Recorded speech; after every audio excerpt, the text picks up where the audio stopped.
Episode 10 की starting वहीं से होती है जहां पिछला एपिसोड खत्म हुआ था। डोजी ने ह्यूजू को किडनैप कर लिया था, तो वो ह्यूजू की एक फोटो खींच कर किडनैपर को मिलने बुलाता है और ह्यूजू के फोन को भी ऑन कर देता है, क्योंकि वो जानता था कि ह्यूजू का फोन ट्रैक करके सायोन भी यहाँ आ जाएगा। तो किडनैपर जगह पे पहुंच जाता है और मास्टर को ढूंढने लगता है। तभी हम देखते हैं कि डोजी उसके पीछे से आता है, हाथ में एक बेसबॉल बैट पकड़े हुए। किडनैपर पीछे मुड़कर कहता है कि तो तुम हो मास्टर, क्योंकि डोजी ने कभी अपना चेहरा इसके सामने रिवील नहीं किया था।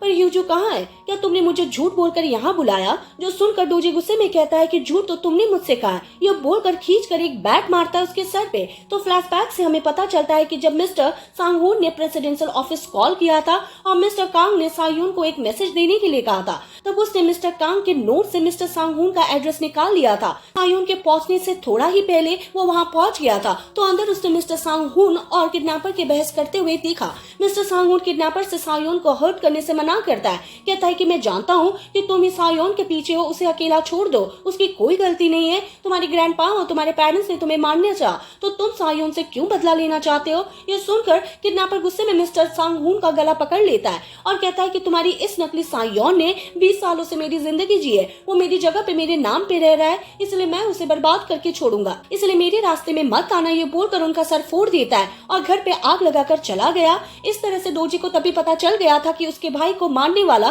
सायोन ये किडनैपर ही है। किडनैपर हंसते हुए कहता है कि तो तुमने मुझे पकड़ लिया, तो इसी वजह से तुमने ह्यूजू को किडनैप किया मुझे बाहर लाने के लिए। तो डोजी उसे मारने जाता है, लेकिन किडनैपर उस पर भारी पड़ जाता है। वो इसे पागलों की तरह पीटने लगता है, क्योंकि उसकी साइको वाली आदत तो थी ही। फिर पानी में डुबा कर भी उसे मारने लगता है, जहाँ उसे डोजी की आईडी मिलती है। इससे वो समझ जाता है कि डोजी सायोन के ऑफिस में ही काम करता है। कुछ देर बाद सायोन यहाँ पहुँचता है तो ह्यूजू को ढूंढने लगता है। तभी वो लेक के अंदर एक बोट के ऊपर काले बैग को देखता है, तो वो भागकर अंदर आता है। पर इस बैग के अंदर था डोजी, जो उसे कहता है कि वो यही है। तभी उसे पीछे से कार की आवाज आती है। किडनैपर डोजी की कार लेकर जा रहा था, जो देखकर सायोन भागकर बाहर आता है। तब तक ह्यूजू को भी होश आ गया था, तो वो किडनैपर के बाल खींचने लगती है। इससे किडनैपर का बैलेंस बिगड़ जाता है। मौका देखकर ह्यूजू कार से निकल जाती है और सायोन के पास आती है। तभी किडनैपर स्पीड से कार को पीछे लाता है और सायोन ह्यूजू को लेकर साइड में कूद जाता है। फिर उठकर किडनैपर को बाहर निकालता है, उसे पीटने लगता है और उसे कहने लगता है कि आखिर तुम्हें चाहिए क्या? ये नाम या तुम्हारी जगह, तुम चाहो तो ये सब ले लो, मुझे नहीं चाहिए कुछ। किडनैपर कहता है कि क्या ह्यूजू को भी मुझे दे दोगे? सायोन खींच के उसको एक फटका मारता है, तो किडनैपर चाकू निकालकर उस पर अटैक करने लगता है। उसे मारने ही जा रहा था कि तभी उसके सामने डोजी आ जाता है, जिससे डोजी को चाकू लग जाता है। तो वो किडनैपर यहाँ से भाग जाता है। सायोन डोजी की ब्लीडिंग रोकने लगता है और ह्यूजू एम्बुलेंस और पुलिस को कॉल करती है। डोजी उसे सॉरी कहता है, क्योंकि वो इतने सालों से सायोन को अपने भाई का कातिल समझ रहा था, इसलिए बदला लेने के लिए उसने सायोन के ऑफिस ज्वाइन किया। बाहर से ह्यूजू को धक्का देने वाला भी यही था, इसलिए उन्हें सॉरी कहता है और बेहोश हो जाता है। कुछ देर बाद एम्बुलेंस आती है और डोजी को हॉस्पिटल ले जाया जाता है। इधर सायोन की मॉम मिस्टर बेग से अपने बेटी को ढूंढने के लिए कहती है। मिस्टर बेग उन्हें डांटते हुए कहता है कि उस मॉन्स्टर को क्यों ढूंढना चाहती हो, पर इन पे तो माँ का ममता जागा हुआ था। तो मिस्टर बेग उन्हें कहते हैं कि क्या तुम उसे ढूंढकर दुनिया के सामने उसे अपना बेटा कहकर एक्सेप्ट कर पाओगी, या जो कांड उसने किया है अगर वो बाहर आ गया तो सोचा है क्या होगा, इसलिए उसे भूल जाओ, वो बस एक मॉन्स्टर है जिसे हमने पैदा किया है। तो सायोन की मॉम कहती है कि पता है, ना ही तुम ना ही तुम्हारा बेटा, कोई भी तुम्हारा बाप चेयरमैन जांग हो की तरह नहीं बन पाया। फिर वो सायोन के फोटो की ओर इशारा करते हुए कहती है कि कोई और है जो तुम्हारे बाप पे गया है। तो यहाँ रिवील होता है कि मेन लीड सायोन असल में चेयरमैन बैग जांग हो का अपना बेटा है। इसके बारे में किसी को भी पता नहीं था, लेकिन सायोन की मॉम ये जानती थी। इस बारे में सायोन के मॉम कैसे जानती थी ये हमें आगे पता चलेगा। तो बात अब पुलिस तक पहुंच जाती है। किडनैपर का साथी यानी डोजी को पुलिस अरेस्ट करती है। किडनैपर को ढूंढने के लिए इन्वेस्टिगेशन चालू होती है। पुलिस ने डोजी के सारे कंप्यूटर्स को चेक कर लिया था, जो कि सारे हैकिंग वगैरह में यूज हुए थे। ह्यूजू के फोन और कार को हैक किया था डोजी ने ही, जिससे वो इन्हें ट्रैक किया करता था। तो डोजी यहाँ बताता है कि उसने कैसे ये प्लानिंग स्टार्ट की थी। तो उस मैंशन में जाने के बाद उसका जुड़वा भाई कभी बाहर नहीं निकला था, क्योंकि किडनैपर ने तो उसे मार दिया था। कुछ साल बाद जब उसे एक फैमिली ने अडॉप्ट किया, इन्वेस्टिगेशन स्टार्ट की थी। इससे उसे पता चला था कि उस मैंशन में बेग फैमिली आया करती थी, यानी वो मांस वाला बच्चा बेग फैमिली से था। तो फिर इसने बहुत अच्छी तरह से पढ़ाई कंप्लीट की, फिर बेग सियोन के बारे में पता लगाया और फिर सायोन से बदला लेने के लिए प्रेसिडेंशियल ऑफिस ज्वाइन किया। एक साल पहले उसने किडनैपर को पहली बार प्रेसिडेंशियल ऑफिस के बाहर देखा, जिसको गार्ड्स बाहर निकाल रहे थे। तो बाहर से वो चिल्लाकर कहता है कि बेग सायोन मैं मैं तुम्हें जिंदा नहीं छोड़ूंगा, मैं अपना बदला लेने वापस आऊंगा। तब डोजे ने पहली बार किसी को देखा जो सायोन से उसकी जितना ही नफरत करता था। उसे देखकर डोजे को लगा कि शायद किडनैपर भी उसकी तरह एक विक्टिम होगा जिसके साथ सायोन ने कुछ बुरा किया होगा, इसलिए उसने किडनैपर की नफरत को यूज करने का सोचा।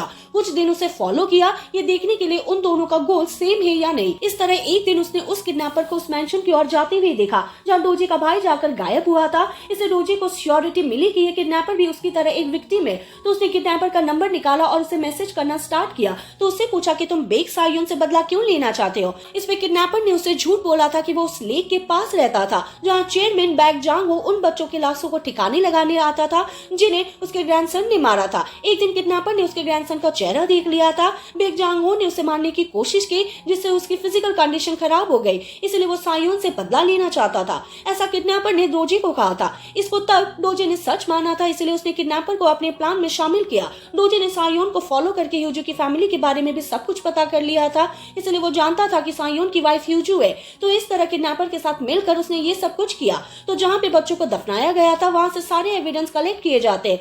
इधर अब सांगू यूरी को सब कुछ बता देता है उस किडनैपर, मिसिंग बच्चे और सायोन के बारे में। तभी उसे सायोन कॉल करता है, पुलिस स्टेशन जाने बोलता है ऑर्फनेज के बच्चों को आइडेंटिफाई करने के लिए, जो सुनकर सांगू बहुत सैड होता है। तो यूरी उसे अपने साथ ले जाती है। तो हर लाश के पास कुछ चीजें डिकम्पोज नहीं हुई थी, जिन चीजों को देखकर सांगू पहचान लेता है कि वो 3 जन तो उसके बचपन के दोस्त थे, जिसे वो अपने दोस्तों के फोटोज को देखकर काफी दुखी बैठा हुआ होता है। तभी यूरी आकर उसको हौसला देती है और उसे चेयर अप करती है। तो सांगू उसे थैंक यू कहता है उसके दोस्तों के लिए इतना मेहनत करने के लिए और हमेशा उसके बुरे मूड को ठीक करने के लिए। इधर ह्यूजू इना को डोजे, किडनैपर और सायोन की सारी सच्चाई बताती है, जो सुनकर उसे अपने बचपन का एक और इंसिडेंट याद आता है। जब वो बहुत छोटी थी, एक दिन उसने अपने भाई को रोता हुआ देखा, जिसके पास एक उसके एज का ही लड़का था जो इना को आते हुए देखते ही भाग गया था। इना कहती है कि मैंने जब सायोन को पहली बार देखा तब वो बहुत ही लंबा था, इसलिए मुझे तब नहीं लगा कि वो भागने वाला बच्चा सायोन होगा। ह्यूजू कहती है कि शायद जिसे तुमने देखा था वो असली सायोन था।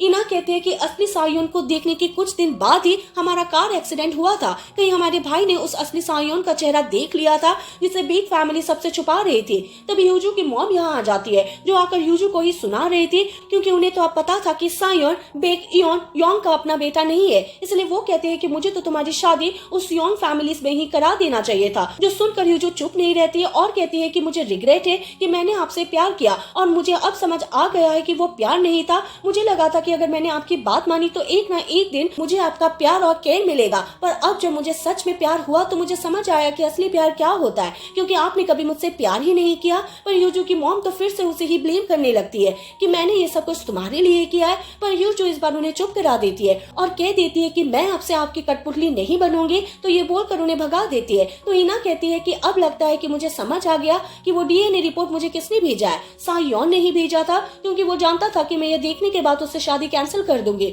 और मैंने वैसा ही किया था। उसे मैसेज करके शादी कैंसिल करने के लिए कहा था, और तब उसने मुझसे सबसे पहले क्या पूछा था जानती हो? क्या तुम्हारी शादी यू योंग फैमिली के बेटे से हो रही है? क्योंकि तुम्हारी मॉम ने तुम्हारी शादी योंगो फैमिली के बेटे से फिक्स कर दी थी। तब मैंने उसे बताया था कि वो लड़का कितना बुरा है, इसलिए तब उसने मुझसे कहा था कि शादी तो कल ही होगी, पर ह्यूजू के साथ। सीन कट होता है। कुछ देर बाद जब सायोन घर आता है तो उसे पूरा घर कैंडल लाइट से भरा हुआ देखता है। तभी ह्यूजू सायोन को गिफ्ट किया हुआ ड्रेस पहनकर बाहर आती है, उसे कॉन्ट्रैक्ट देती है जैसा सायोन ने शादी करते टाइम ह्यूजू को दिया था, जिसके क्लॉज थे नंबर 1, सायोन कभी भी डिवोर्स इनिशिएट नहीं कर सकता, नंबर 2, किसी भी वजह से उनका डिवोर्स नहीं हो सकता, और नंबर 3, ये लोग अपनी शादी पब्लिकली अनाउंस करेंगे, और अगर ये क्लॉज तोड़े तो 2 मिलियन वॉन की पेनल्टी भरनी पड़ेगी। तो वो सायोन को उन मैसेज का स्क्रीनशॉट दिखाती है कि उसने शादी के पहले वाली रात इना को भेजा। ह्यूजू कहती है कि मैंने इना की जगह नहीं ली थी, बल्कि मैं तो स्टार्टिंग से ही तुम्हारी वाइफ थी। ह्यूजू उसे कहती है कि ये सब ठीक होने के बाद क्या तुम मुझसे शादी करोगे?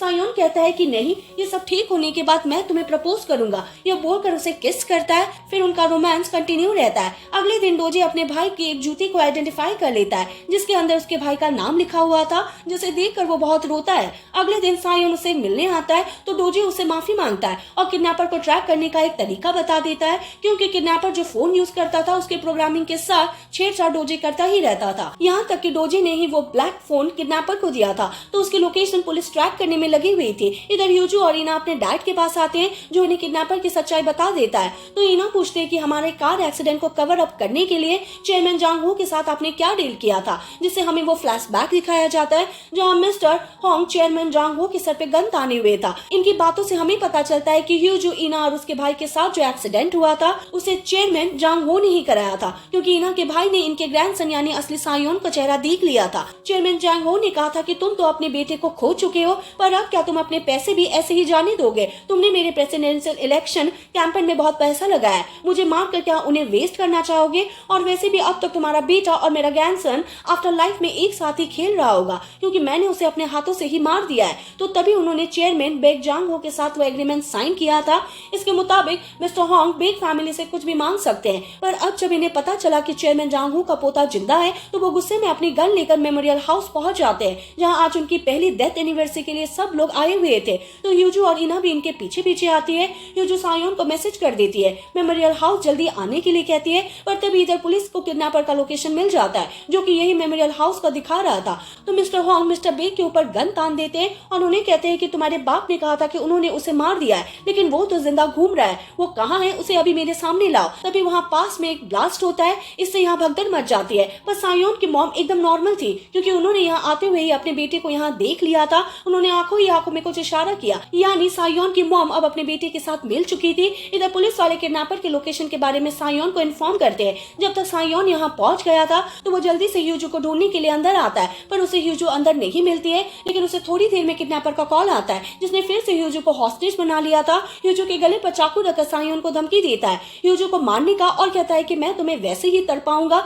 जैसे तुमने मुझे तड़पते हुए देखा था जब वो बुढ़ा मुझे पानी में डुबा कर मार रहा था।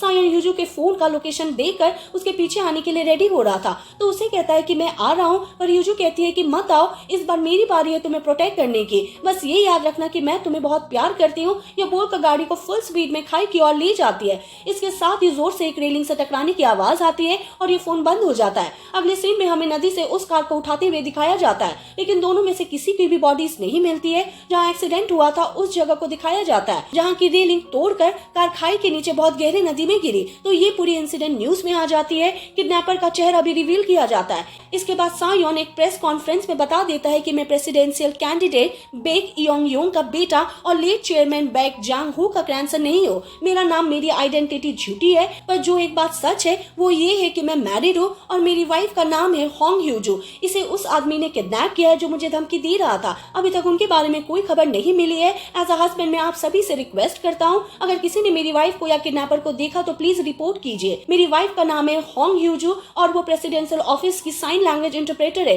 ये बताकर ह्यूजू की फोटो दिखाता है, जो देखकर यूरी, सायोन के कलीग, ह्यूजू के कलीग सभी लोग शॉक्ड होते हैं और ह्यूजू की फिक्र होती है। सायोन रोते हुए सर झुकाकर हेल्प के लिए रिक्वेस्ट करता है। इसके साथ ही एपिसोड 10 यहीं पे खत्म होता है। हम मिलेंगे अगले वीडियो में। Thank you for watching.